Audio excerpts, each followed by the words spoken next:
그래서 5장 13절에서 18절 말씀을 한 절씩 교독하시겠습니다. 제가 먼저 읽겠습니다. 너희 중에 고난 당하는 자가 있느냐? 그는 기도할 것이요.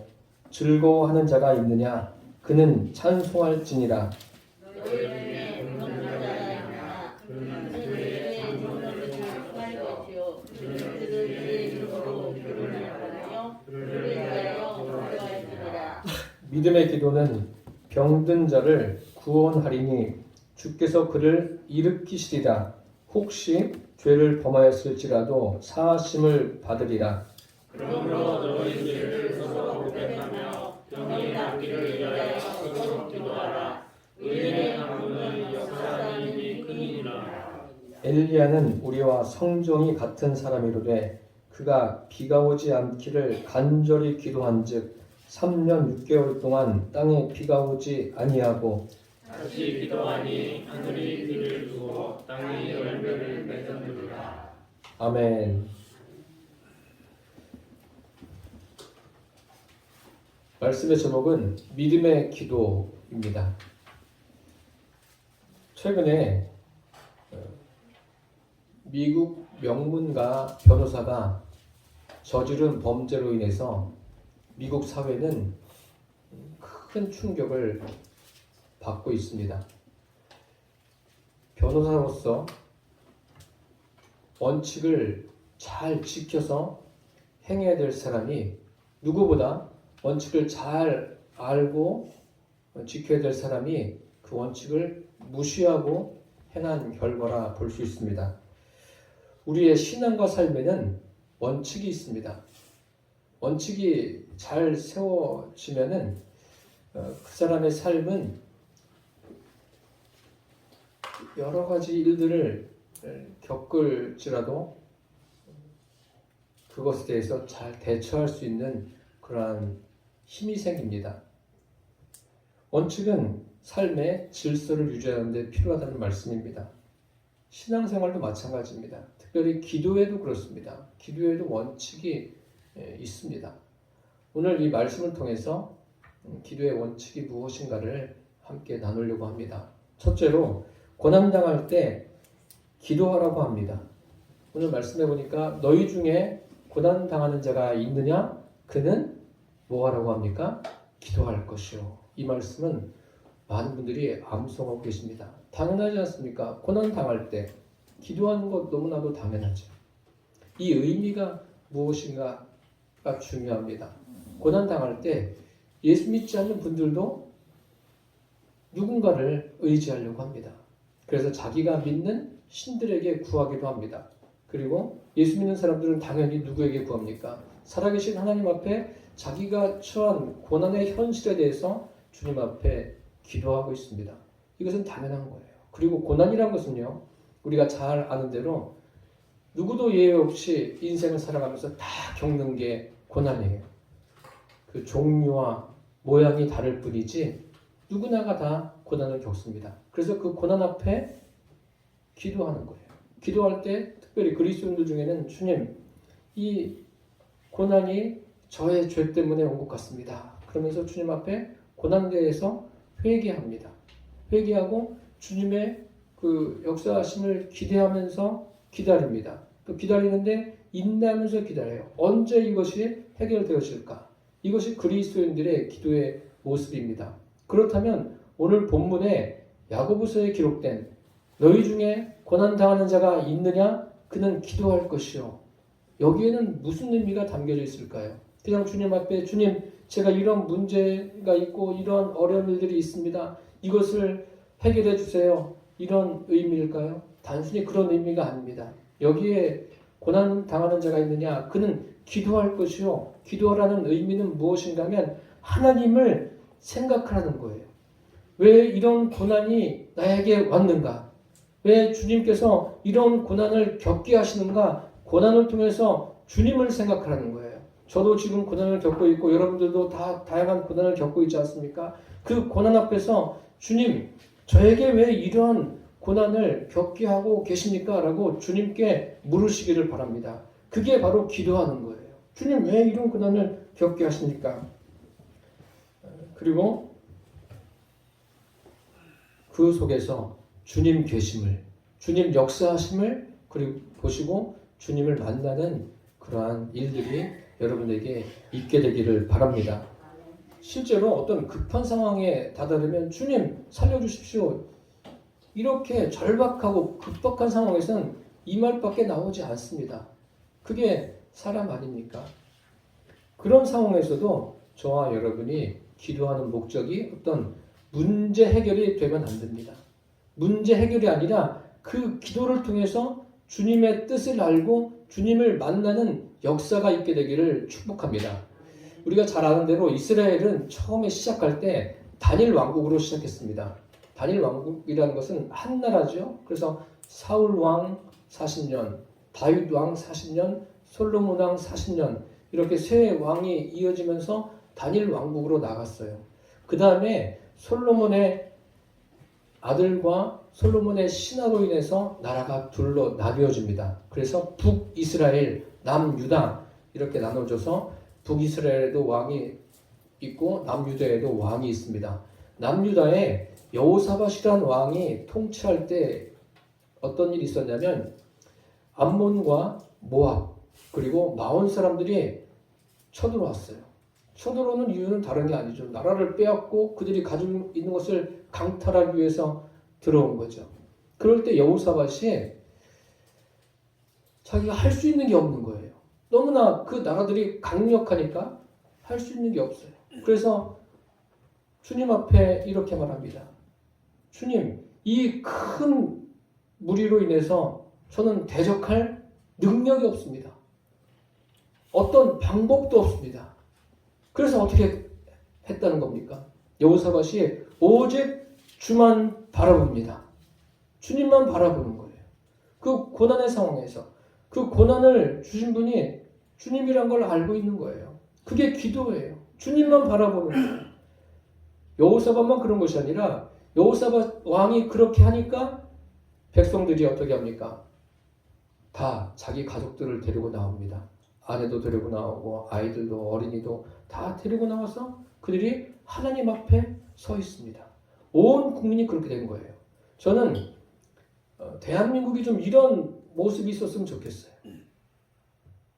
온 국민이 하나님만 바라보는 지금 이런 어려운 상황에서 하나님께 나와서 하나님 지금 우리가 주님만 바라봅니다. 여호사밧이 지금 그런 거 아닙니까? 이 큰 무리 앞에서 내가 어떤 나에게 능력이 없는 거예요. 우리가 어떤 고난을 당할 때 한계 상황을 넘을 때가 있지 않습니까? 내 힘으로 되지 않을 때 내 능력으로는 아무것도 할 수 없습니다. 내가 어떤 방법을 사용해도 소용이 없습니다. 주님만 바라봅니다. 이렇게 되지 않습니까? 그럴 때 그렇게 기도할 때 어떤 일이 있었냐면 그 회중에서 레위 사람 아하시엘에게 하나님의 말씀이 임했습니다. 하나님의 말씀이 임했는데 하나님께서 그들에게 이렇게 말씀하십니다. 너희는 두려워하지 말고 놀라지 말라. 이 전쟁은 너희에게 속한 것이 아니라 나에게 속한 것이다. 그렇게 말씀하십니다. 이런 말씀을 듣고 여호사밧 왕이 일어납니다. 일어나서 찬양대를 앞세웁니다. 다음 날이에요. 다음 날 찬양대를 앞세우고 여호와의 인자하심이 영원함이로다. 그 찬양을 부르면서 앞으로 나아갑니다. 전쟁할 사람들이 무기를 챙겨서 나가서 싸워야죠. 그런데 여호사밧이 하나님을 찬양하면서 찬양대를 앞세우고 나아갑니다. 나아가는데 그 찬양할 때 어떤 일이 있었냐면 하나님의 역사가 일어났습니다. 한 사람도 피하지 못했어요. 암몬과 모압과 마온이 결심하고 이스라엘 백성을 유다를 칩니다. 치는데 치질 못하고 한 사람도 피하지 못하고 다 패망했습니다.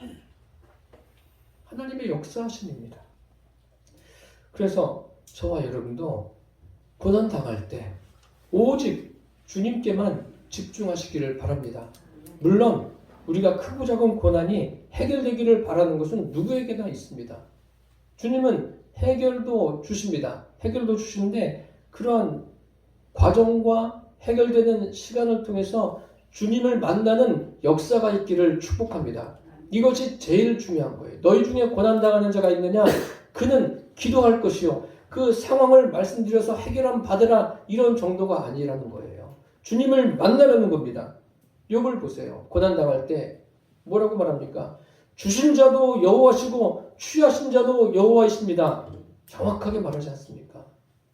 모든 게 다 주님께로부터 왔다는 거예요.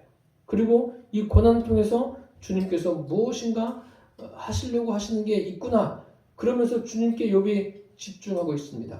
제가 지금 이 일대지에서 여호사밧 왕과 욥에 대해서 말씀드렸지만 기도가 우리가 원하는 대로 어떤 응답이 이루어지는 그 시점은 다를 수가 있어요. 욥 같은 경우에는 좀 고난이 길게 갔죠. 그리고 고난도 컸고 여호사밧은 기도했는데 그 다음날 역사가 일어났어요. 이렇게 다 달라요. 어떤 기도는 아주 긴 시간 동안 주님을 바라보면서 가야 되는 그런 것이 있고 어떤 것은 또 짧게 끝나는 것이 있습니다.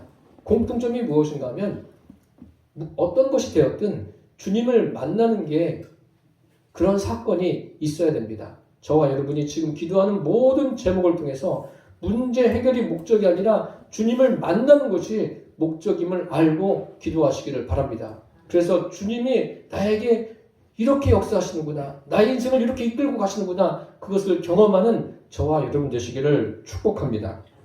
둘째로 즐거워할 때 찬송하라고 합니다. 즐거운 일이 생기는 것은 참 기쁜 일입니다. 여러분의 삶에 즐거운 일이 많기를 바랍니다. 성경은 그 즐거운 일이 생길 때 어떻게 하라고 말씀하고 있습니까? 오늘 말씀에 찬송하라고 그랬어요. 13절에 보니까 즐거워하는 자가 있느냐? 그는 찬송할지니라. 찬송하라고 하니까 그냥 우리가 찬양 부르듯이 찬양을 할 수 있어요. 세상 사람들도 그렇지 않습니까? 어떤 즐거운 일이 있으면 그냥 흥얼 되는 사람들도 있어요. 노래를 부르고. 하나님께서 세상 사람들에게도 그런 마음을 주신 거예요. 즐거워하는 일이 생길 때 우리가 하나님을 찬송하게 되기를 바랍니다. 하나님께서 그 유다 왕 히스기야에게 사형 선고를 내리셨어요. 너는 죽고 살지 못할 것이다. 그러니까 정리해라. 그때 나이가 히스기야가 39살이에요. 히스기야가 25살에 왕이 됩니다. 왕이 돼서 29년 동안 나라를 통치하고 그 아들에게 자리를 물려주는데 하나님께 사형 선고 받았을 때가 39이에요. 39에 세상을 넌 이제 정리해라. 여러분 어떻겠어요? 이 절에 대부분 다 39은 넘으셨는데 39이면 굉장히 이른 나이 아닙니까? 지금 보면.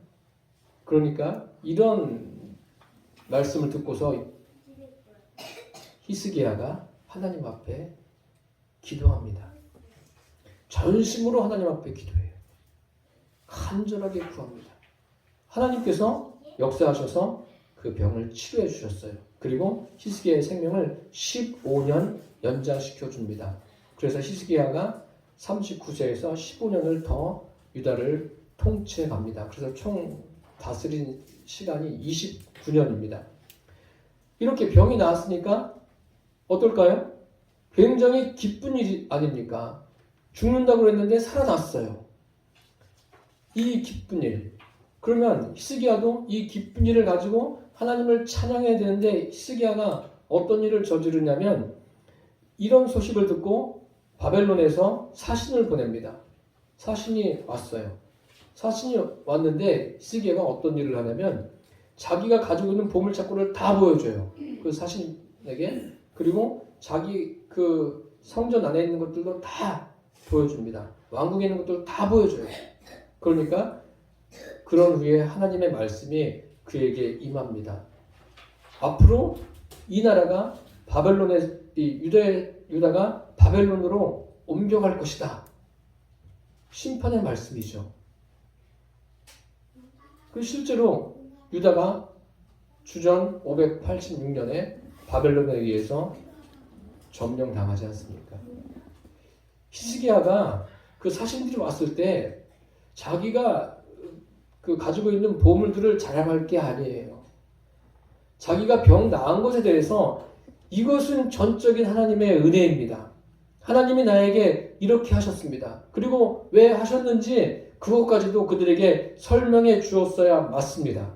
그런데 우리는 어떻습니까? 즐거운 일이 생길 때 그냥 그 즐거운 것을 나누는 것만 가지고 즐거워하고 있습니까? 아니에요. 하나님을 높이시게 되기를 바랍니다. 여기에 즐거워하는 자가 있느냐? 그는 뭐하라고 그랬어요? 찬송하라고 그랬는데 찬송하라는 것은 입으로도 찬송하고 또 하나님을 높이기도 하지만 여기에서 더 깊은 의미는 뭐냐면 하나님과 함께하는 거예요. 즐거워할 때 하나님과 함께 하시기를 바랍니다.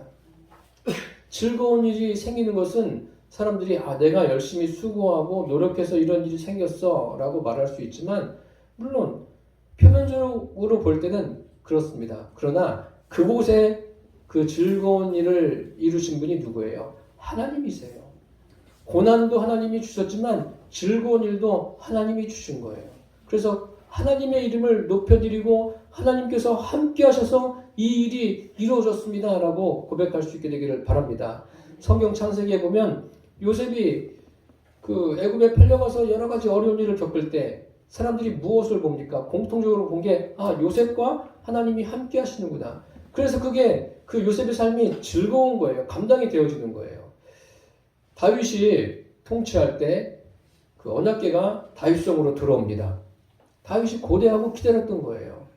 언약궤가 들어올 때 다윗이 그것을 보면서 감격하면서 하나님을 찬양합니다. 하나님을 찬양하는데 얼마나 열심히 찬양했는지 바지가 내려가는 것도 몰랐어요. 옷이 벗겨지는지도 몰랐어요. 그만큼 하나님께 집중하면서 찬양합니다. 이렇게 찬양하는 것을 보고서 그 아내 미갈이 비웃습니다. 비웃으니까 하나님께서 그에게 잉태하지 못하는 그러한 벌을 내리시지 않습니까? 다윗은 전심으로 주님을 찬양한 거예요. 하나님이 언약궤가 들어온다는 건 뭐예요? 하나님이 그곳에 함께 하시고 역사하신다는 거예요. 다윗은 그러한 은혜 때문에 하나님을 찬양하는 거예요. 그 얼마나 즐거운 일이에요. 즐거운 일이 있으니까 하나님이 함께 하심을 알고 하나님의 이름을 높여드리지 않습니까? 저와 여러분이 그렇게 되기를 바랍니다. 즐거운 일 있으면 그냥 가까운 사람 모여서 즐거워하는 것도 필요하겠지만 무엇보다 하나님의 이름을 높이고 하나님이 함께 하시는구나. 하나님과 그 함께 하심에 대해서 더 깊이 감사할 수 있게 되기를 축복합니다. 예수님께서도 보면은 그 공생의 기간에 많은 사람들을 고쳐주셨어요. 그런데 그 고침받은 사람들이 다 주님을 믿고 따른 것은 아닙니다. 주님을 믿고 따른 사람들, 그 사람들이야말로 그 즐거움을 주님께 돌리는 그런 사람들입니다. 저와 여러분의 삶이 그렇게 되기를 축복합니다. 어떤 원칙을 잃어버리면 안 돼요. 이게 기도의 원칙이에요. 기도 응답받고 즐거운 일이 있을 때 주님이 함께 하셔서 이렇게 됐구나. 주님만을 높여드리기를 바랍니다. 우리가 잘 알고 있는 성경의 한 부자가 얼마나 소출이 많은지 고민하다가 창고를 다 헐어버리고 새로 졌어요. 곡식의 곡간을 다 가득 채우고 얼마나 좋겠어요. 돈을 그만큼 벌었으니까. 창고를 헐고 지을 정도로 수확을 거두었으니까요. 그리고 하는 말이 뭐예요? 내 영혼아, 자기 영혼에게 말합니다. 여러 해 쓸 물건을 많이 쌓아두었으니 평안히 쉬고 먹고 마시고 즐거워하자. 그렇습니다. 인생을 살면서 평안한 것, 편안한 것, 쉬고 먹고 마시고 즐거워하는 것 얼마나 좋습니까? 그것도 하나님께서 인생에게 주신 복입니다. 그렇지만 그럴 때 우리가 어떻게 해야 돼요? 즐거워하는 자가 있느냐? 그는 찬송하라고 그랬어요. 하나님이 함께 하셔서 이런 일이 이렇게 이루어졌구나. 그것을 모르는 사람은 어리석은 사람 중에 어리석은 사람이에요. 그러니까 이 부자에게 주님이 뭐라고 말씀하십니까? 오늘 밤에 내 영혼을 도로 찾으리니 그러면 내 예비한 것이 누구의 것이 되겠느냐? 이 세상에서요, 많은 권력을 가지고 부를 축적하고 또 많은 지식을 가지고 있는 것에 대해서 절대 여러분 부러워하지 마십시오.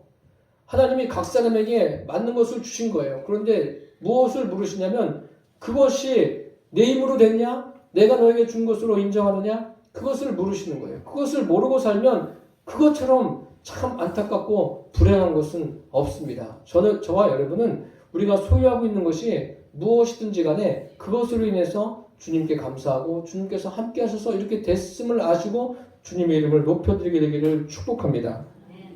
우리가 즐거운 일이 있을 때 하나님이 함께 하셔서 이러한 일이 생겼구나 라는 것을 늘 아시고 즐거워하는 자가 있느냐? 그는 찬송할 것이요 주님의 이름을 높여드리는 저와 여러분 되시기를 축복합니다. 셋째로 의인의 간구는 역사하는 힘이 크다고 했습니다.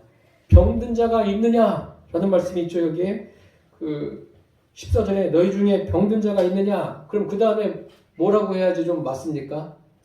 그는 기도할 것이요 하면 되는데 병든 자가 있느냐? 그 다음에 말이 길게 나오지 않습니까? 그는 교회 장로들을 청하라고 했어요. 성경에 교회 장로들이면 뭐 오늘날 장로라고 보시면 안 되고요. 오늘날의 목회자라고 보시면 돼요. 그럼 먼저 여기 병든 자. 병든 자는 어떤 사람일까요? 오늘 본문에 병든 자라고 했는데 병든 자는 맞습니다. 어떤 질병으로 인해서 고통당하는 사람이에요. 고통당하는데 그 질병 때문에 거기서 헤어나오지 못하고 스스로 아무것도 할 수 없는 사람이에요. 그 사람에게 어떻게 말씀하고 있습니까? 교회 장로들을 청하라고 했어요. 교회 장로는 와서 어떻게 하라고 했어요? 주의 이름으로 그에게 기름을 부으라고 했어요. 주의 이름으로. 기름을 붓는다는 것은 올리브유를 바르는 건데 이것의 의미는 성령을 의미하는 거예요. 성령으로 역사하려는 거예요. 다시 말씀드리면 자기 힘으로 아무것도 할 수 없는 그런 아주 굉장히 어려운 상황 가운데 있는 병든 자, 주님을 모르는 자, 병들고 주님을 모르는 사람에게 가서 해야 될 게 뭐예요? 그 사람이 뭐 예수님의 이름으로 기도를 할 수 있겠습니까? 못하는 거예요. 그에게 복음을 전하고 예수님을 전하는 거예요. 예수님을 전해서 성령으로 거듭날 수 있도록 도우라는 거예요. 그리고 나서 어떤 일이 일어납니까? 믿음의 기도는 병든 자를 구원하리니 주께서 그를 일으키신다라고 했어요. 주님이 일으키셔요. 주님이 일으키심을 보게 하십니다. 저와 여러분도 이 자리에 병든 자들이 주님께서 일으키심을 경험하게 되기를 축복합니다. 주님께 기대를 가십시오. 사람이 일으키는 게 아니라 주님께서 일으켜 주십니다. 그런 은혜가 우리에게 있기를 축복합니다. 그래서 의인의 강구는 역사하는 힘이 크다. 의인은 믿음의 사람들의 강구예요. 믿음의 사람들의 강구는 다양한 일들이 일어나요. 저와 여러분의 삶에서 이런 다양한 은혜들을 경험하게 되기를 바랍니다. 그래서 이 야고보 기자는 그렇게 말한 다음에 엘리야를 소개하고 있습니다. 엘리야를 소개하면서 말씀을 마치고 있어요. 엘리야는 우리와 성정이 같은 사람인데 그가 비 오지 않기를 기도하며 3년 6개월 동안 비가 안 오고 다시 기도하니까 또 비가 왔다. 그리고 열매를 맺었다 라고 말씀하고 있습니다. 우리와 성정이 같은 사람이에요. 그 열왕기서를 보면은 엘리야가 어떻게 활동했는가에 대해 나오는데 한 가지만 말씀드리면 엘리야가 바알 선지자들과 대결할 때 바알과 아사르를 섬기는 선지자 850명과 대결을 합니다. 불로써 응답하시는 분이 진짜 하나님이다. 유일한 하나님이다.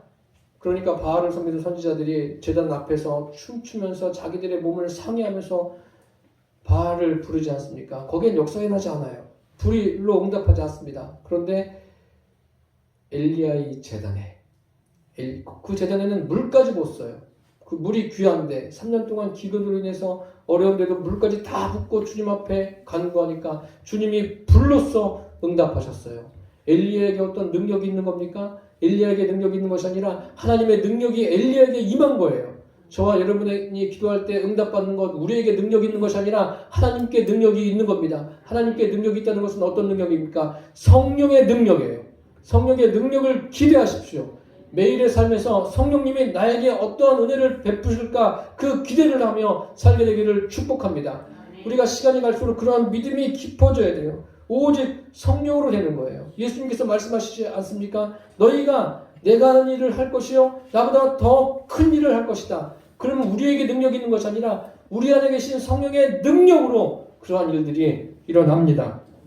야고보서는 결론적으로 말하고 있는 거예요. 결론적으로 무엇을 말하고 있습니까? 성령을 말씀하고 있어요. 성령으로 거듭나서 성령으로 살라는 거예요. 그래서 야고보서는 그 믿음을 행하는 것에 대해서 뭐 강조하고 있다 이야기하는데, 행하는 것도 여러분 우리가 결심하고 해서 되는 게 아니에요. 결심하고 하는 것은 어느 정도까지는 갑니다. 가는데 시행착오를 겪을 일도 많고 시험에 들 일도 많아요. 사람들은 어떤 기도가 응답되지 않고 문제가 해결되지 않으면 시험에 드는데 시험에 들 이유가 없어요. 왜 없냐면 그것을 해결하시는 분은 하나님이십니다. 하나님의 때에 그런 일들이 이루어지는 거예요. 하나님이 하시고자 하는 일이 분명히 그 고난 속에 문제 속에 있습니다. 그것을 볼 수 있는 눈이 저와 여러분에게 열려지기를 축복합니다. 여기 엘리야로 인해서 결론을 맺습니다. 고난 당하는 자를 위해 기도하고 그 엘리야 선지자의 이야기로 결론을 맺는 것은 다른 것이 아니에요. 우리 힘으로 되는 것이 아니라 오직 성령의 능력으로 되는 거예요. 믿음의 기도는 성령의 능력으로 은혜가 임한다는 말씀이에요. 저와 여러분이 고난 당할 때 그 기회를 놓치지 마십시오. 고난 당하는 것은 기회예요. 기회. 믿음의 사람들을 보세요. 성경을 가만히 읽어보세요. 그래서 틈틈이 여러분 성경 읽으세요. 많이 읽으세요. 많이.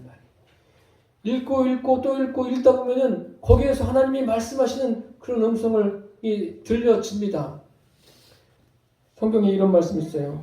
너희는 마음을 다하여 여호와를 신뢰하고 내 명철을 의지하지 말라. 마음을 다해서 여호와를 신뢰하라고 말씀하고 있습니다. 우리가 가지고 있는 삶의 지식 또 얻은 어떠한 지식들, 지혜들, 경험들 그런 것 의지하지 마십시오. 너는 범사에 그를 인정하라. 그리하면 내 길을 지도하시리라 하셨어요. 범사에 주님만 인정하면서 살게 되기를 축복합니다. 믿음의 사람들이 그렇게 살았어요. 그러면은 그렇게 산 것을 이렇게 기록해 놓은 목적이 무엇이겠습니까? 저와 여러분도 이러한 삶을 살게 되기를 축복합니다. 내가 가진 것 커봤자 얼마나 크겠습니까? 다 거기서 거기에요. 사랑하는 성도 여러분, 우리가 주님 앞에 드리는 기도가 믿음의 기도가 되기를 바랍니다. 고난 당할 때 기도를 통해서 주님을 만나십시오. 병든 자를 위해서 기도할 때 그가 주님을 만날 수 있도록 도와주십시오. 의인의 간구는 역사하는 힘이 큽니다. 믿음의 기도를 통해서 저와 여러분의 믿음이 성숙해질 뿐만 아니라 저와 여러분을 통해서 구원받는 수가 더해가게 되기를 축복합니다. 오늘 읽진 않았지만 야고보서 끝부분에 어떻게 기록되어 있냐면 내 형제들아 너희 중에 미혹되어 진리를 떠난 자를 누가 돌아서게 하면 너희가 알 것은 죄인을 미혹된 길에서 돌아서게 하는 자가 그의 영혼을 사망에서 구원할 것이며 허다한 죄를 덮을 것입니다. 그의 영혼을 사망에서 구원한다라고 그랬어요. 영혼을 구원하는 게 이 세상에서 가장 중요한 거예요. 믿음의 기도를 통해서 영혼이 구원받는 역사들이 매일같이 일어나게 되기를 예수님의 이름으로 축원합니다. 기도하겠습니다.